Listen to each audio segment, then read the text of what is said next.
Gotta burp.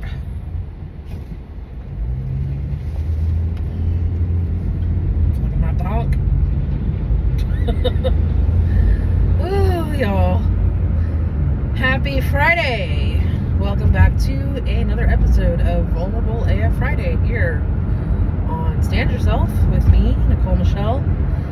Starting off a little bit, I won't say hectic this morning, but I was apparently so much in my own head that I missed. I'm trying to remember how this road works here. I missed a turn that I wanted to make to get some coffee this morning, and so now I'm gonna have to go straight to work and then get the coffee like after the fact. Sometimes you just gotta switch it up, you know. You just gotta adapt and overcome. So Friday, it's so funny, you know, because I say things like change is gradual and all at once, and I feel like the week is the same way, you know. Like Monday rolls around and you're like, oh god, Friday feels so far away, and then the next thing you know, it's Friday and you're just like, oh my gosh. And I've done a new series. I just published it yesterday, the day before. I don't think I published it till Thursday, but I might have published it previous. It doesn't matter. It's neither here nor there. But I started a new series called Woo Woo Wednesday, where I just kind of work on. I wouldn't say work on. I talk about things intuitively and just, you know, a series of events that have been taking place were really kind of calling to me to just say something, not to convince anybody of anything, but just to like consider some things. And I talk about how like I'm intuitive, and when I watch the playback, I'm like, well, I talk about, there have been professionals that have said that I'm intuitive, and I'm pretty much in the care industry, you could say, and every client that I've cared for, you know, it requires some level of intuitive input on my part, and dealing with a lot of nonverbal. And not saying that you get it right all the time, but having some awareness of a situation, knowing somebody for who they are, even though they can't really verbalize for themselves, you can kind of piece together when they like things, when they don't like things, and things of that nature. You know, you can kind of, you just kind of know them. And one of them was a girl who she couldn't walk or talk, and she would sit in this little chair thing. I think they're called like nubbies or something like that. It's basically for infants, so they can sit upright in a seat and not fall over or whatever. And she started kind of scooting it, and I kind of realized, oh, she wants to move, you know. And so I started standing her up. And I don't think that anybody had ever really thought about, you know, could she? I think people just assume that people can't do things. I think people assume, and that's not like, I'm not trying to like talk shit on anybody. I'm just saying, like, I think a lot of people, when they're given a certain diagnosis about a situation, they assume that's the end all be all of it, and that there can be nothing else in between or otherwise, right? And I don't think anybody ever really thought to see about having her stand. And of course, in the beginning, I had to hold her, right? Like, I'd sit on the couch and I'd put her, like, I'd kind of stand her between my legs and hold her with my hands, you know. And eventually her legs started to get strong, and then eventually they started getting her, you know, walking. And, you know, I don't know where she's at now on that journey, because I've since moved on. But during that process, like especially COVID, we would have to do teletherapy. And so the physical therapist is talking to me through a video, and I'm just, you know, she had made a comment to the parents, like, you know, oh, she's very intuitive. Every time that I'm about to tell her a thing to do, she's already a step ahead of me, and it's a feel, like, I don't know how to explain it entirely, right? But it's just kind of, it's an observation and like an energetic conversation. It's not, I'm not a medical professional, I'm not, but I just kind of, I take the instruction I'm given, and I kind of, this is the instruction, this is me putting it into play in action, this is the result, and I know this is what's the next step. Like, I just know, right? I don't know how I know, I just know. And I just kind of wanted to put that out there, because I'm not trying to make it sound like professionals, like psychiatrically or whatever, or anything like that. I just wanted a little clarification there. And it has been work. It has been definite work. Like I said, on my Woo Woo Wednesday, like learning to trust the intuition, learning to distinguish it between, is this really intuition, or am I having a trigger where I think I know a thing, but it's really just my old programming trying to kick in and keep me safe, or whatever the case may be, right? And I thought today I would hop on, because I'm like, well, what am I going to talk about? Because like I said, it feels like Friday got here so fast, especially with me doing a video on Wednesday and, breaking it off into a bunch of shorts and all the work that goes into that, even though it doesn't seem like it's a lot, but it kind of is a lot. Because you have to like watch a video over and over, and you're adjusting it just right and whatever. But I've been thinking about, I come on here and I talk about self-love, and I talk about, the power of the mind and all that. Oh my Lord, what is going on? Talk about the power of the mind. I'm leaving early for work today, earlier than I normally leave. I have to be there by 8. I'm supposed to be there by 8. I don't know if traffic's going to allow me, but I'm not normally out and about this time of the day, and we'll figure it out. Adapt and overcome, Nicole. So I kind of wanted to get on here and talk about that process for me. And I think it's a process that really, there goes a military vehicle, like a truck on the back of an 18-wheeler. But yeah, I wanted to talk about, sorry, I'm tired still, okay? Like, just bear with me. I appreciate your patience.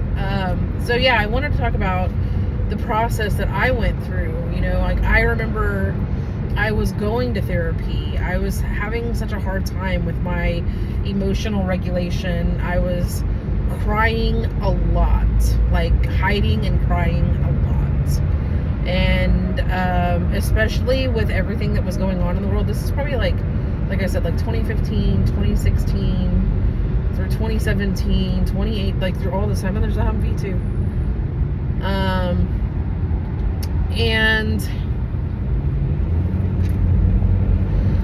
I was just really struggling, and I was going to therapy, and I was taking medication, and the medication kind of was helping, but wasn't. Like, first of all, it took several tries to even land on a medication that either seemed to help or didn't have too many negative side effects. Like, one of them just made me tired all the time. Was like the Zoloft. And then they tried Lexapro, like the off-brand of Lexapro, and I was like constantly thirsty. I had like no libido. I was really struggling, you know what I mean? And so they ended up putting me on Wellbutrin, and that one seemed to be the winner. And it's supposed to be used for like seasonal depression and things like that, but also in my own research, if I recall correctly, and I may have to revisit this to verify, but I do believe that it was mentioned that it can be used to treat, damn it, my brain just lost the word, a type of mental disorder. And there's like a type 1 and type 2. What is it? It's not schizophrenia. Like, it's not, I can't think of it now. Bipolar like 1 or something. which I think is pretty, from my research, if I recall correctly, this was years ago when I'm trying to figure out what the fuck is wrong with me. You know what I mean? Like, everything was a struggle, but I think I recall the research that I did showing that it can also be used for treating, like, whatever it was I just mentioned, type 1, I think, which is very common in females, apparently, or more common in females, or but that's neither here nor there. But I was going through all this stuff, and the struggle was fucking real, and I was finding myself getting really frustrated with, you know, it's been a year, and I'm doing these med checks, and you know, I'm having to go in, and I'm having to just reiterate things, and it's just not how I wanted to be spending my time, you know what I mean? And I felt like I was not doing myself any good by continuing to put a band-aid on the situation. This is my personal opinion, okay? Like, this is my personal opinion, my personal beliefs. If you're on medication, this is not me advising you to go off of fucking medication. This is not me saying that medication is pointless, because I wholeheartedly disagree. I do believe, first of all, okay, let me, disclaimer, hold up, okay, I do believe life is not one size fits all, and in one of my previous videos, I forgot the not, and so it came out saying life is one size fits all. But if you ever hear me say that, know that it is a verbal typo, okay, because life is not one size fits all, okay? So there are some people who absolutely 100% need medication, in my opinion, okay? In my opinion, if you're on medication and it's working for you, great. I judge you not. It's not for me, okay? Like, I don't want that life. If I can avoid that life of going and spending all this money, putting all these chemicals in my body, you know what I mean, having to do a med check and check in with how I'm feeling, blah, blah, blah, blah, blah, I'd rather not. I would rather treat the problem and not put band-aids on the symptoms. You know what I mean? I would rather just be like, let's just deal with what's even causing all of this. You know what I mean? So I was going to therapy with the same what do I want to call it, company that I'm using now, and I think it was a combination of things. Like, I wasn't in the place to receive, and I think I also wasn't finding the right therapist for me. And I'm so grateful and thankful that this time around that is not the case. And I know a lot of it is the work I've done, and I know a lot of it is that she's a damn good therapist, you know, and so I'm very grateful and appreciative and all that. But the therapist I was seeing, and it's funny because, like, I joined like a bunch of PTSD groups. This is what I'm saying. Like, whatever it is that you're dealing with in life, there's a group for you, there's a channel for you. In this day and age, there is no reason, excuse, or rhyme or anything for you to not be advocating for yourself, for you to not be learning all that you can learn. Like, this is like the age of information, and if you're out here just the blind leading the blind, I don't know what you're doing, because there's no reason for it. Just about everybody has a phone, just about everybody has internet. Like, I know not everybody, but just about everybody. It's accessible to you in some way. And if it is not, there's still these things called libraries, which are also accessible to you in some way. You don't even gotta have a library card. You go and you read there. You go and you make photocopies. You go and you print off whatever the fuck, right? So I was in these groups, and someone had said, there were people starting to come in and say, oh, my therapist said they can't help me. My therapist said they can't help me. And I remember just being like, oh, like, you know what I mean? Like, and I was like, I remember thinking, like, that'll never be me. I'm very committed to working on this and getting through it and finally overcoming this fucking monster that has dominated my life and stolen so much from me. And it happened one day. She was basically like, I don't know how to help you. And it was literally it was literally like a knife to the heart. Like, it was just like, oh my God, like, what am I supposed to do? Like, I can't be helped. And at the time, like, I was really struggling to let go of some anger that I had.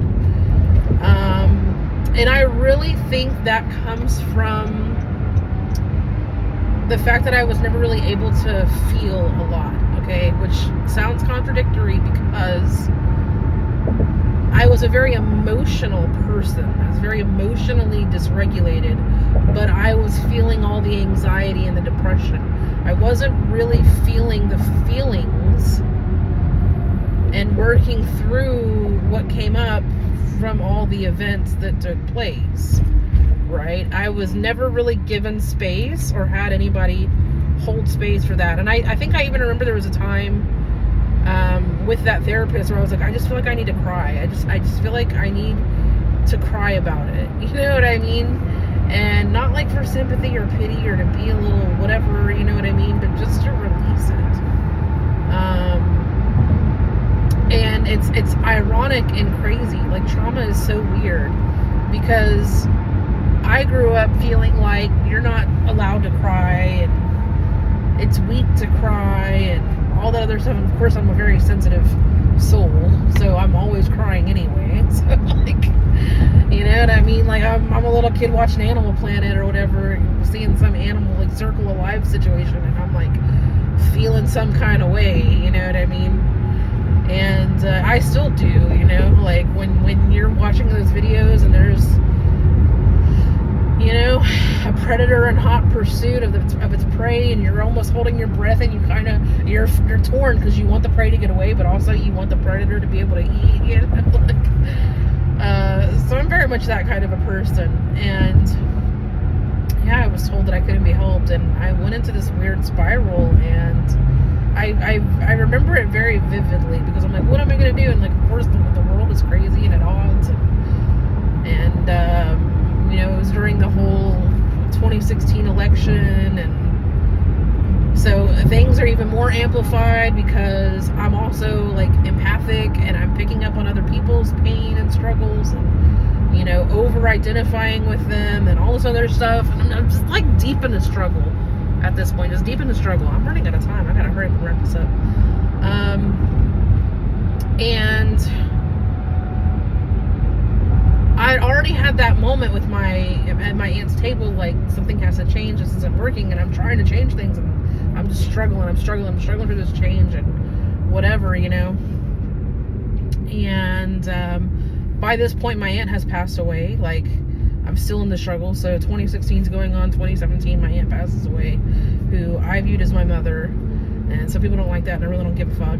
So sorry if it hurts your feelings, but, you know, I'm grateful that someone was willing to be there for me in a time when I needed someone to be there for me in that capacity. And if you can't appreciate that, then you got some problems that have only to do with you that you need to work out. So yeah, and I remember telling me this, and I was just like, I remember being on my back porch and like spiraling and being like, what am I gonna do? And this world is crazy, and this society is this, that, and the other. And I'm you know, my mind is, I don't know if those of you who have PTSD or have dealt with PTSD or other mental ailments potentially, which I was told I could not be diagnosed for at the time because we had to get the PTSD under control, and that PTSD mirrors a lot of things like ADHD and other various illnesses, you know. So they're like, well, we can't just come out here blindly be diagnosing you. Like, it could just be PTSD. Like, we can't be. And so it was a very difficult time, and at some point, I just, like, I remember, like, I hated to go to the grocery store. Like, I'd always try to shrink. I'd always try to be small. And I couldn't accept compliments. This is something I was thinking about when I was getting ready. Like, I could never accept compliments from people. It always made me feel very uncomfortable. Because I didn't love myself. I didn't like myself. I didn't like my life. Even though things were different and, you know, essentially better, right? I'm not being physically harmed, but those I don't know if I would say traumas, or, you know, there's a book called The Body Keeps the Score. And it just stays with you, and it lives with you, and it literally is almost like a demon that you have to exorcise.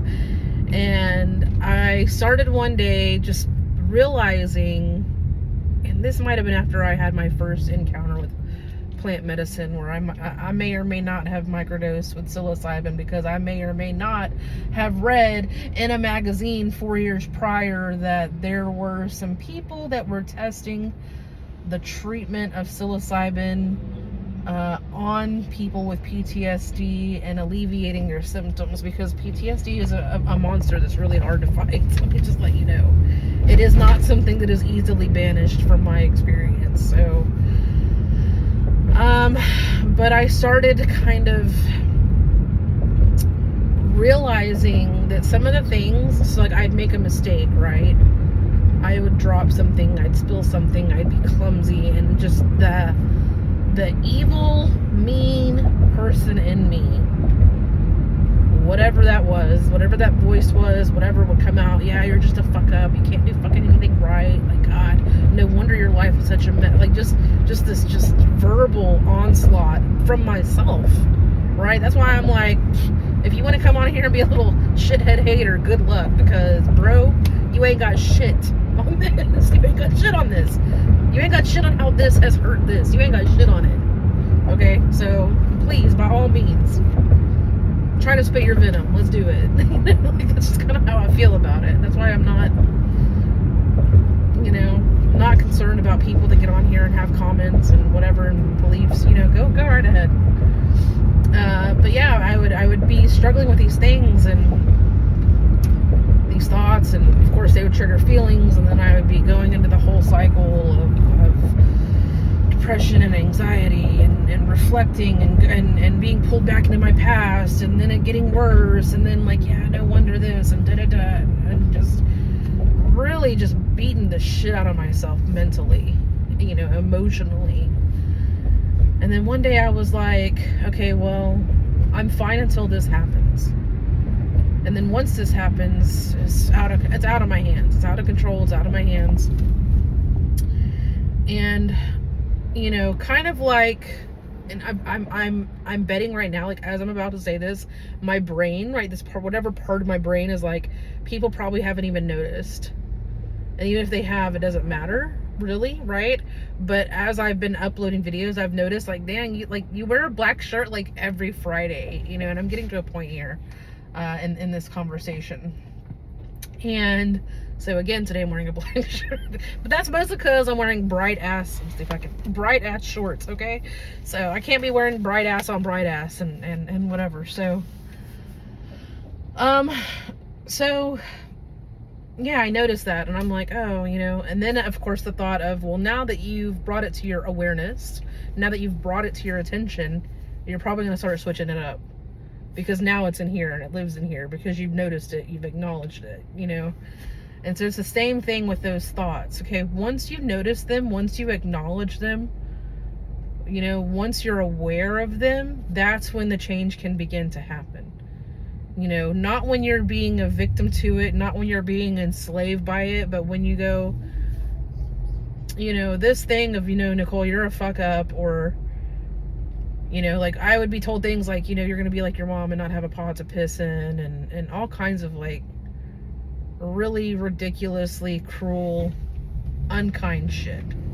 It was never you're gonna be something. It was never you can do whatever you want. And there was never anything like that. Like there were no messages like that in my childhood. They were all, you're shit, it's gonna be shit. So of course I'm like, life shit, everything shit, I'll never have anything, I'll never be anything, I'll never, right? Because I was never told differently.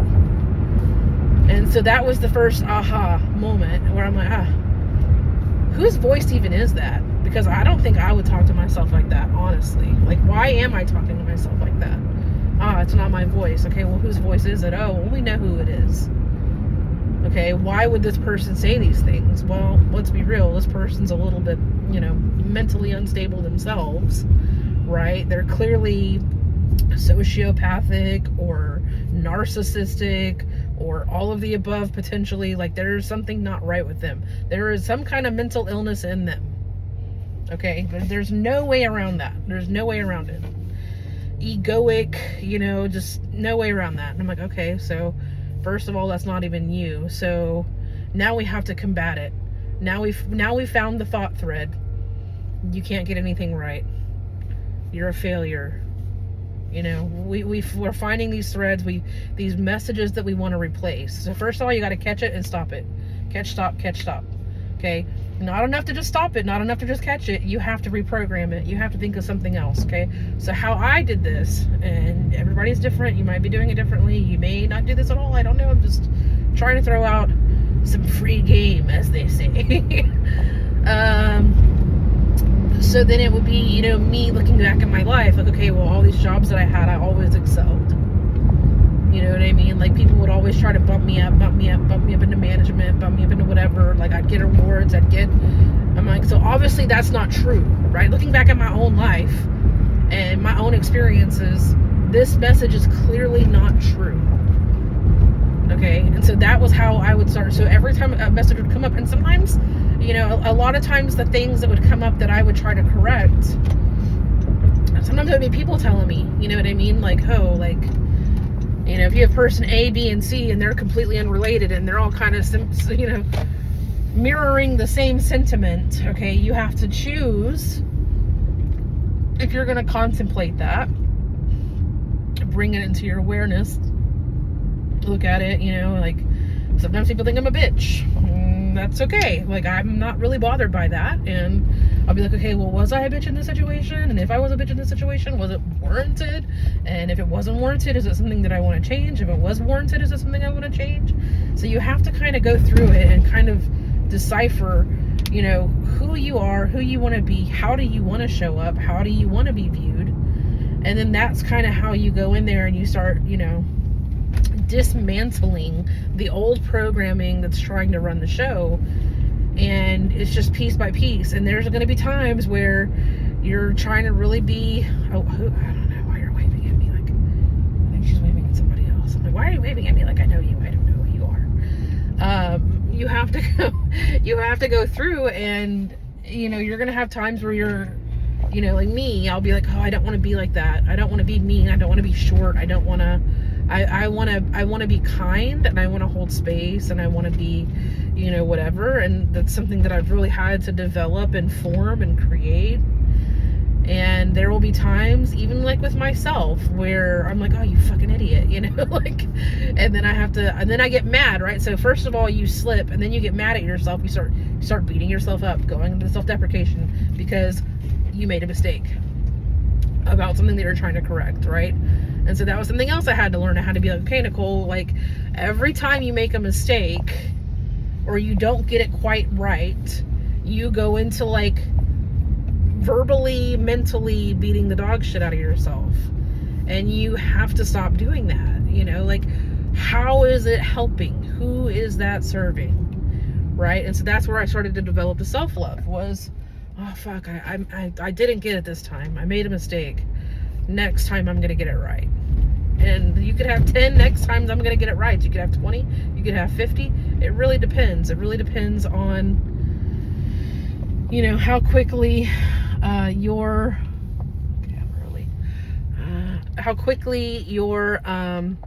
going to go unlock the door because I don't want to rush through this, and I feel like I'm being rushed. So I really had to be here to make sure the door was unlocked. So we're going to go unlock the door, and then we're going to get right back to it. So it really just depends on you, really, essentially. So let me go unlock this.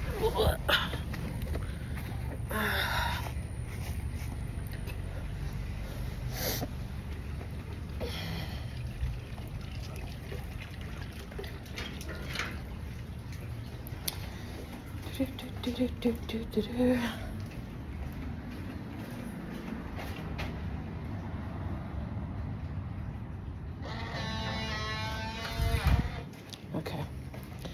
So,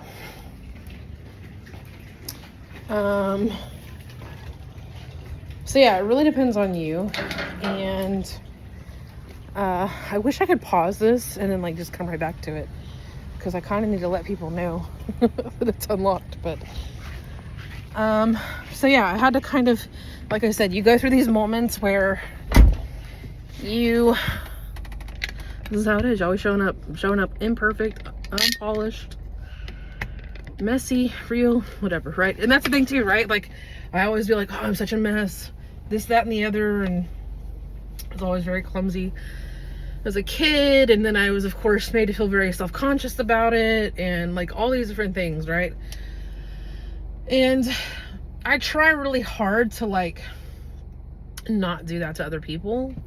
Like, all the things that really affected me negatively, I try to make sure that when those moments present themselves in my own life with other people, that I do something different, you know?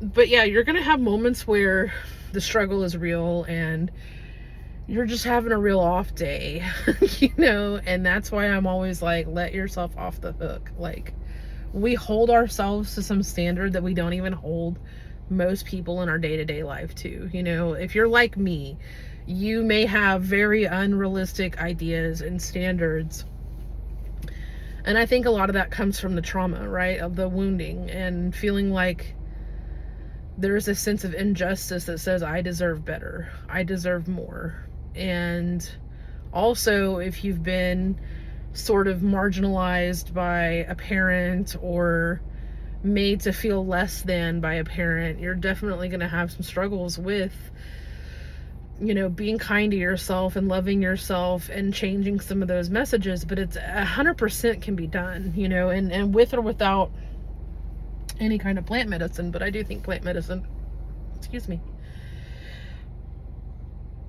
has its place and serves a purpose, and I'm grateful for it. I'm grateful that I saw that article and I was like, oh, I gotta get some psilocybin. How am I gonna get some psilocybin? And I didn't know how the fuck I was gonna get psilocybin. I'm like, I'm not out here just knowing those kind of people. You know what I mean? And then the funny thing is, like, once you do find it, you're like, oh, it was way more widely accessible than I fucking thought originally, you know? So but yeah, you just have to do it over and over. Like, just as much as the message got put there through repetition, you have to have that same dogged determination that you're gonna flip the script and you're gonna change the narrative that's in your own mind about whatever it is that you're battling. You know what I mean?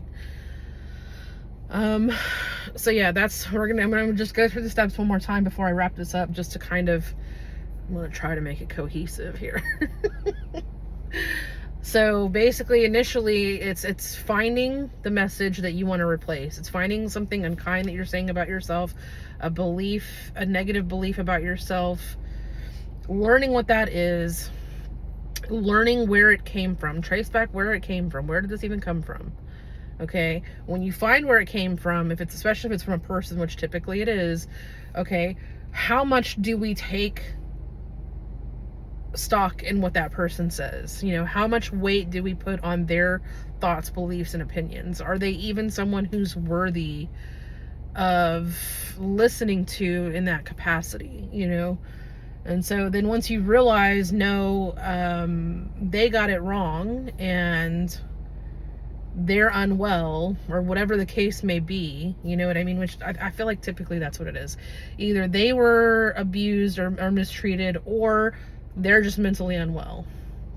And maybe they weren't taught right. I don't know. So once you come to realize those things, then you start looking at your life, and the goal of that is to find all the ways and experiences that you can recall that directly contradict that message that's going on in your mind, that's living within your body. And then once you find that message, you reprogram the old message with something new that reflects sort of the excavation that you've done to prove that this is not a true statement.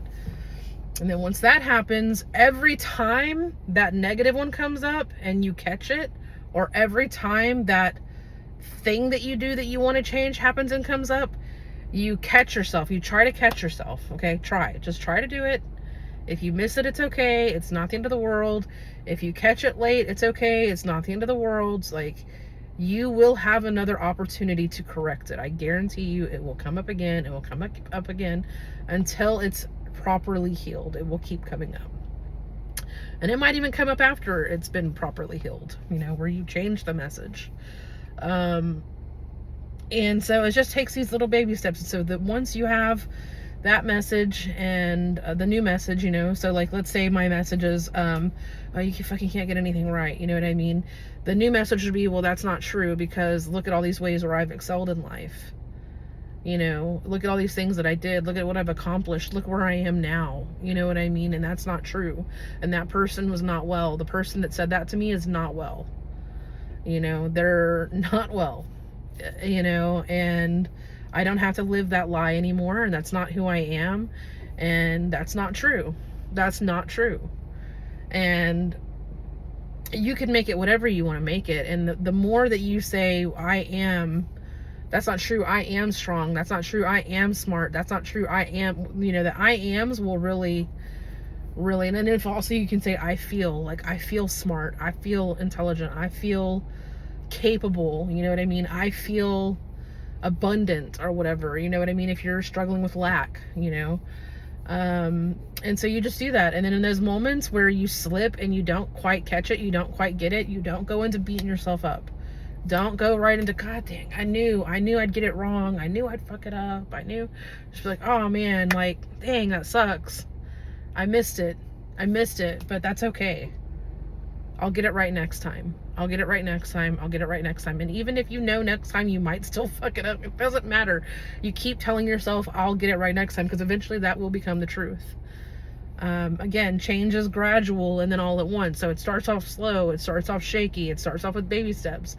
And then before you know it, you don't even, you know what I mean? Like, you can't even recall your old life. Like, there are so many times now where I struggle to even remember the things that I would like to discuss in these videos, because I'm so far removed from who I was when I was there in some of those places, because I've been doing the work, and I think I still have a long way to go. I'm not here trying to, you know what I mean, make it sound like I have some kind of degree or that I'm an expert. I don't.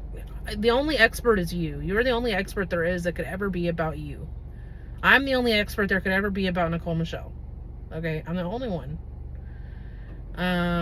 People might know things about me, and people might be able to see me in a light that I don't see myself, but nobody will ever really know fully what's going on within this vessel but me.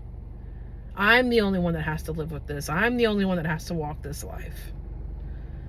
Now I can be fortunate and have people walk with me, but I'm the only one that can heal this. I'm the only one that can save myself. No one's coming to save you. No one's coming to save you. Not me, not your mom, not your granny. You have to save yourself. You have to be willing to go into the trenches of healing and say, this life is not serving me, and the buck stops here. And I will not continue this any further. I will not carry this any further.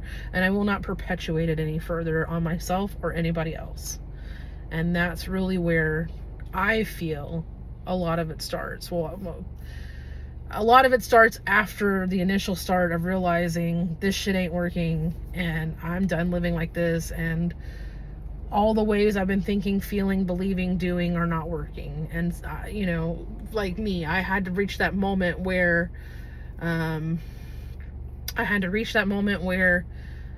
sorry, someone's pulling up. I had to reach that moment where enough was enough, and I was willing to try something different. And I think that's one of the big key components as well, is, you look at all these people in like failed relationships, or they're in a relationship that's toxic, or they're doing things that are toxic, and it's like the devil the devil is always more comfortable than something that's unfamiliar, you know what I mean? And another thing that I've said many times in the past, back when I used to do this on Facebook, is that everything, what was it that I would say?